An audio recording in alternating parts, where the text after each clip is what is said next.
আসসালামু আলাইকুম, আসমাস ডায়েরি থেকে স্বাগত। এই যে দেখতে পাচ্ছেন এখানে মিষ্টি কুমড়ার ডোগা, মিষ্টি কুমড়া, ডাঁটা, কাঁঠালের বিচি, একটা আলু, চিচিঙ্গা, কিছু বটবটি, এগুলি দিয়ে আমি আজ চাপা শুটকি দিয়ে রান্না করব।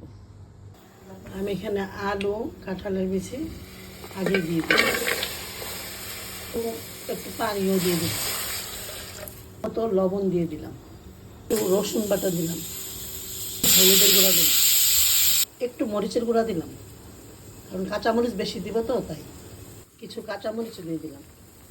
এবার আমি ঢেকে দিই। এখন আমি ঢাকনাটা উঠিয়ে নেব। শুটকি ধুয়ে রেখেছি, এগুলো দিয়ে দিব, নাড়াচাড়া করে দিব, আবারও কিছুক্ষণের জন্য ঢেকে দিলাম, আবারও আমি